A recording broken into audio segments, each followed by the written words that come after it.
Қаламы жүйрік, қиялы ұшқыр. Абай атындағы балалар кітапханасында мектеп оқушылары арасында қауырсын қалам байқауының жеңімпаздары марапатталды. Енді жас жазушылардың шығармалары жеке жинақ болып жарыққа шықпақ.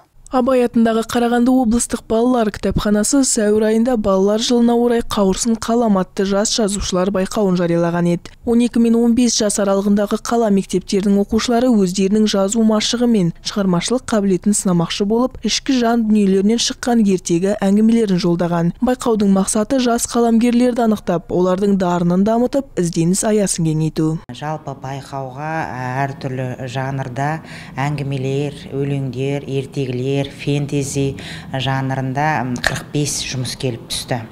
Енді байқаудыңға келіп біз 21 қазанға дейін, 15 қазанға дейін байқау жұмыстарын жинадық.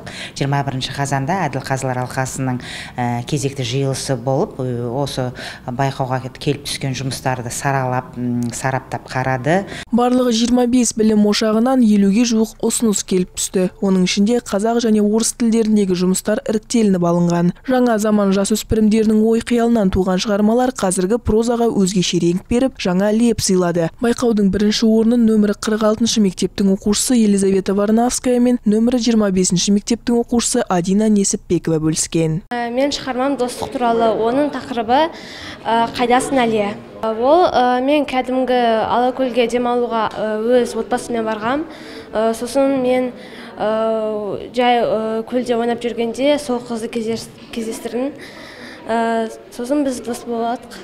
Балалар жазушылар мен ақындарынан құралған қазылар алқасы сюжеттің мазмұны, көркемділігі мен астарындағы тәрбиелік мәнге баса назар аударды. Баға берушілердің шешімімен екінші және үшінші орынмен қатар тағы 9 оқушыға адамгершілік құндылық, креативті сюжет, заманауи ертегі, үздік кейіпкер сияқты бірнеше аталым бойынша марапат берілді.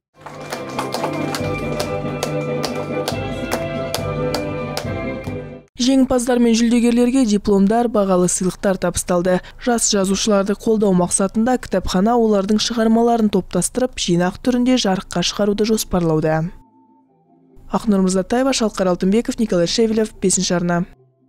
Республика күні мерекесінде ұлттық киімдердің сән үлгісі көрсетіліп, қаймағы бұзылмаған қазақи дәстүр дәріптелді. Ақ жаулық дәжелер әннен шашу шашты.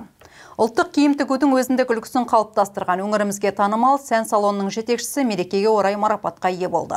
Тарихи маңызы бар республика күні ұлттық мерекемізде қаймағы бұзылмаған қазақи өнеріміз дәріптеліп, салт дәстүріміздің әдемі көрінісі әспеттелді. Бұл күні республикалық қоғамдық бірлестігінің дәстүрге жол қазақ аналары облыстық филиалы брифинг өткізіп, онда қазақ руханиятының жанашыры ұлттық киімдер тігу ісімен танылған сән салонының жетекшісі Венера Әбдуғали қызының ұлттық дәстүрді ұлықтау бағытындағы іскерлігі баяндалды. Мереке қарсаңында сән салонының жетекшісі Қазақстан Республикасының құрметті азаматы марапатына ие болды. Қазақи киім үлгісін тігіп, дәстүрімізді дәріптеп жүрген ұжымның еңбегі әспеттелген бұл кеште ақ кимешек киген әжелер республика күні мерекесіне орай әннен шашу шашты.